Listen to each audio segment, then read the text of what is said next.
Auburn has landed another top 50 recruit. Devin Carter is an Auburn Tiger.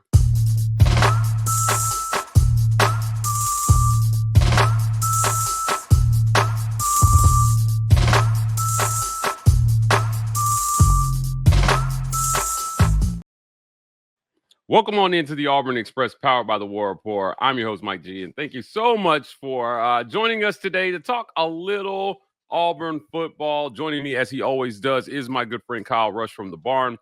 Kyle, Devin Carter has committed to Auburn. Recruiting is on fire. It feels like it's been on fire since Hugh Freeze stepped foot on the Plains. It hasn't cooled off.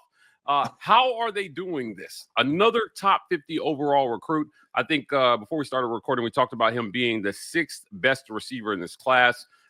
Sixth best receiver, but top 50 overall recruit means this is a loaded receiver class. But yeah, for sure. Devin Carter chooses the Auburn Tigers, man. Tell me why you like this pickup.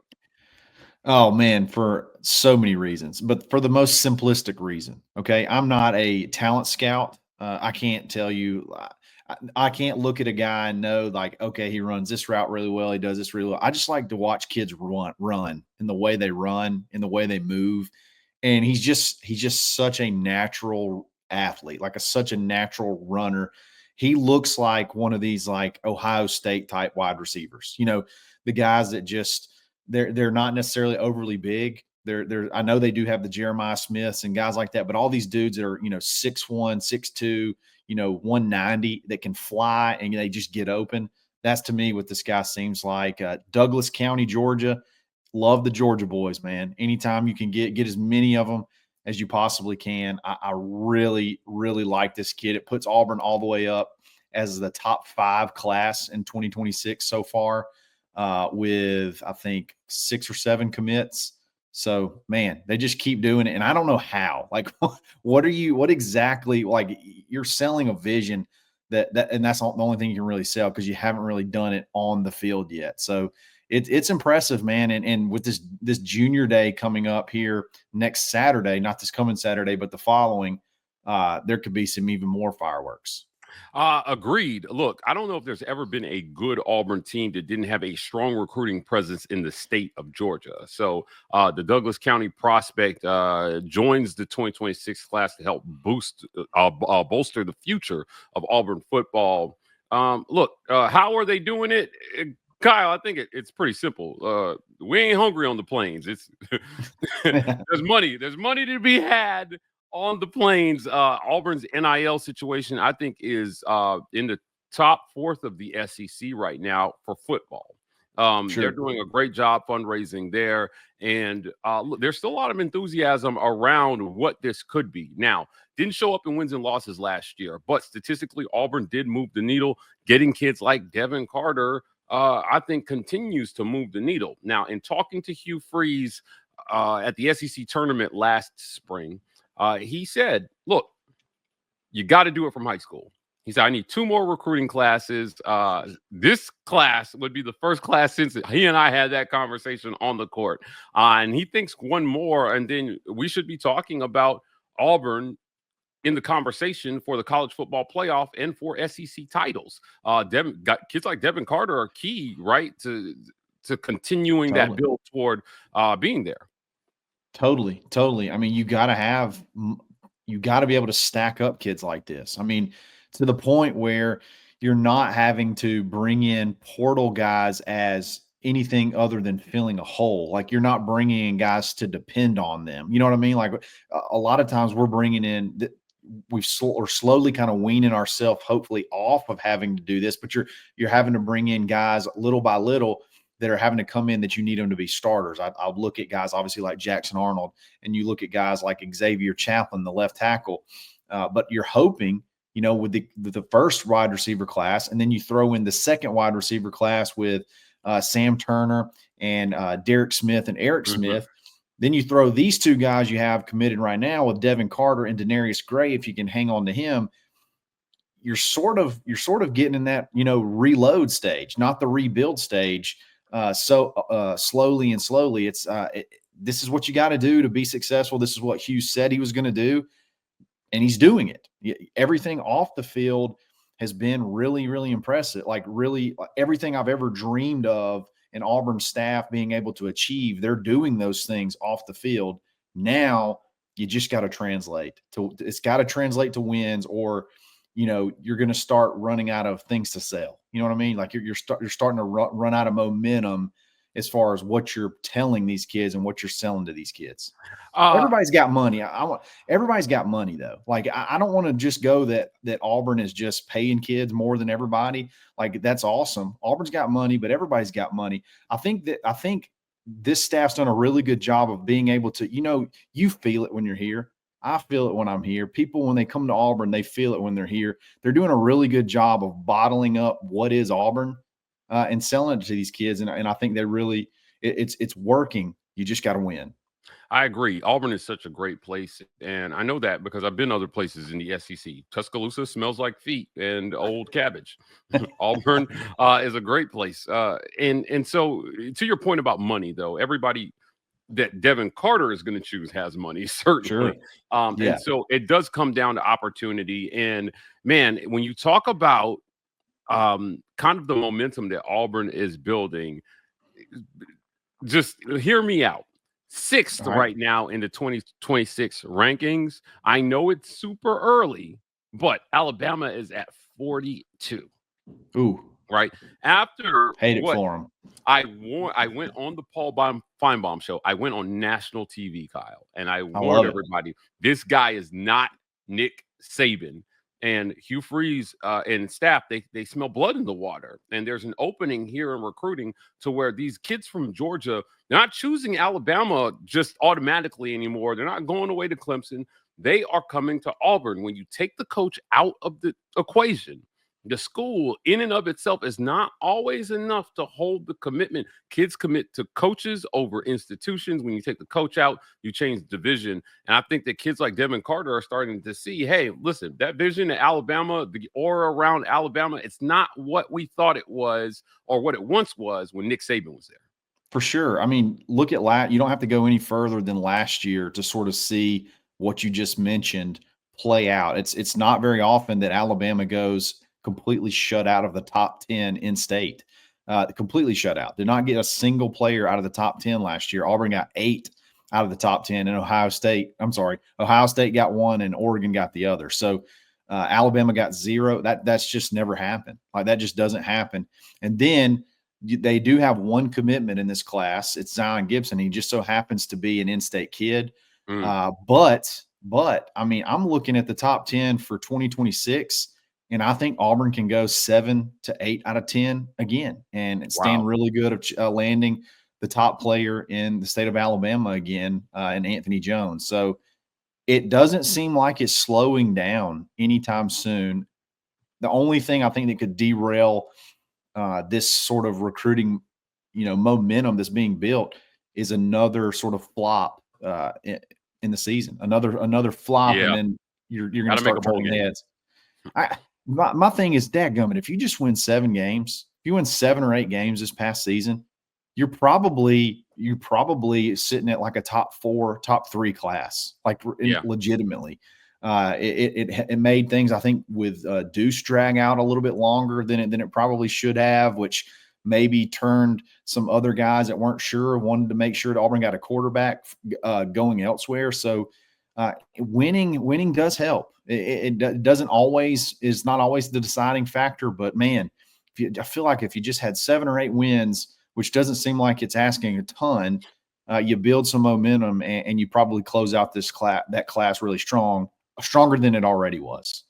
Well, look, they had enough talent to win the 7 or 8 games that you're talking about. They'll have even more talent this coming year. And if Jackson Arnold projects to be any better than what Peyton Thorne was, I thought he was serviceable last year, then certainly you're in an advantageous situation if you're Auburn. Now, Auburn not only has momentum in football and recruiting, but they've got a lot of momentum on the hardwood over at basketball as well. We're going to pivot to basketball right after our quick words from our friends at the Rogue Shop.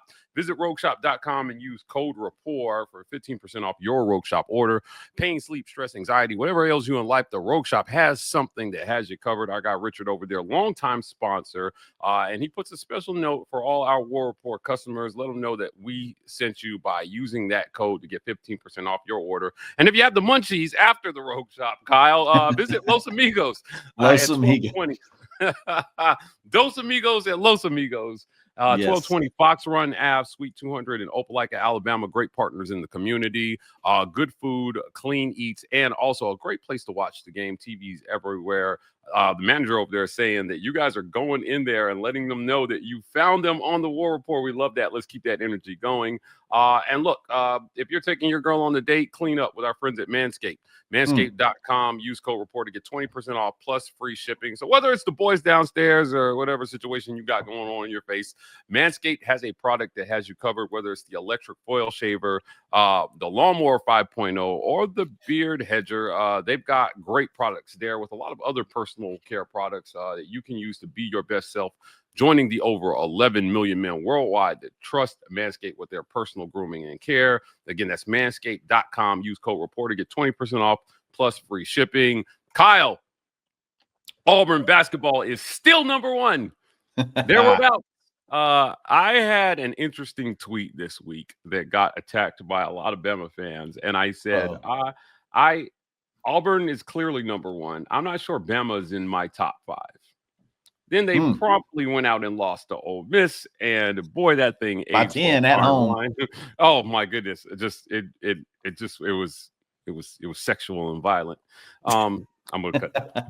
But look, they lost. Auburn won. It was a great win without Janai Br. Best player in the country was sidelined with an ankle injury, and Auburn went out and 20-pieced a top 15 team. How good are these Auburn Tigers? Gosh, honestly, what's crazy, Mike, is I feel like they may have been more efficient on offense this game than this. I don't know all the offensive efficiency numbers like right in front of me, but I would imagine this has to be one of the more efficient games that they played all year. I mean, 88 points, I think is what again, or 86 or 88 points without Janai Br, who typically scores, his 20 plus points a game. Everybody got in on the action. Chaney Johnson stepped up. Tahad Pettiford stepped up. Something I noticed about Tahad Pettiford that I've never seen this before. Tell me if you've ever seen this before. He shoots left-handed, okay, and he dunks right-handed. I've never seen that before. All of his dunks, he windmill dunked right-handed, but he shoots threes at a really high clip left-handed. I've never seen that before. Yeah, just such a super talented kid. I think what strikes me about this team is if you go to the last time Auburn was number one, their best player was a freshman. It was Jabari Smith. Jabari obviously was a top 5 overall pick. He's in the NBA and he's doing well right now. But I think it's to the team's benefit that your best player is not Tahad Pettiford. That the best players are seniors, and this is a senior-laden squad that has been in the system, and Tahad can just be Tahad without having to worry about carrying a whole D1 basketball team as a true freshman. In Janai's absence, we talked on our show Sunday about who needs to step up, and we singled out Chad Baker-Mazara and Chaney Johnson. Those two guys led Auburn in scoring last night. It was fantastic to watch. Chad Baker-Mazara 7 for 8 from the field for 18 points. And what a great game from him. That was the first half box. The game he scored 20, I think. 8 of 11 for the field for 20 points. Chaney Johnson 7 of 10 for the field for 17 points. High percentage as they were shooting. Auburn had 10 blocks and 11 steals. Dominating both offensive and defensive sides of the floor. And then you had Tahad. They had 5 players in double figures yesterday, again, blowing out top 15 Mississippi State. This next stretch, Kyle, is tough.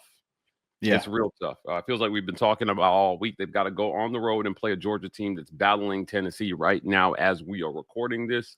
You've got Tennessee at home next Saturday. I will be at that game, as you probably will be. I have some folks at that game. And, you've got tough tests in these next 5. We thought getting out of that stretch 3-2 might be good, but if they're going to play like they did last night, 4-1, I think that this team has earned the right to hold on to that number 1 ranking, even if they lose a game. Nothing's impossible, but I'm watching this Georgia and Tennessee game right now, and they can't hang with us offensively on the court. That was a putrid first half that I just basketball. Yeah, I just watched. 26-25. Yeah, I love what I was concerned about. I was concerned just like you. I was like, man, number one, I'm worried that Chaney and Dillon could get in foul trouble, and then they only had combined 1 foul in the first half, which is just absurd. And Mississippi State only scored 27 points, so they can do it, man. They have the talent to do it. And I think they can go into Georgia and win. And then with a week off, a rest, I'm not going to be shocked if the big man's not back for the Tennessee game. I'm walking around already in an air cast. It's going to be hard to keep him off the court for that Tennessee game. But I've seen nothing out of this game tonight, and basically what I've seen out of these two teams so far that makes me think, coupled with that performance on Tuesday, that Auburn can't hang and probably be big favorites in both games. Yeah. Just to remind our listeners on pod and on YouTube, at Georgia here on the 18th, this coming Saturday, versus Tennessee at home next Saturday, I believe it is. Yes. At LSU, at Ole Miss, who just took down Alabama, LOL, and then versus Oklahoma at home. Follow that by top 5. Well, they're not going to be 5 probably coming here, but Florida comes to Neville on the 8th of February, an absolutely brutal stretch. The SEC is a gauntlet this year, and it was 5 quad 1 games in a row that started with Mississippi State. Yeah. So you had 5 quad 1 opportunities in a row is what I looked at. I think LSU broke that. It was 5 games in a row, and then maybe LSU was still 1. I can't remember, but yeah, it's crazy. And now Auburn's 9-1 in those so far. So, which is nuts as well. On Monday, we recorded with my guys over at SEC Unfiltered, and they release their SEC power rankings every Monday. Our guy Dave Shoemate had Auburn at 1. He had Bama at 2. I questioned him about this and got a lot of pushback. And boy, did the basketball gods deliver justice in the form of an like a genius victory. Oh my goodness. I did say that I thought Florida was number 2 team, and then they went out and lost in Missouri. Like, come on, man. Tennessee, I think they'll handle Georgia tonight. Kentucky might be the second best team in the SEC this year right now.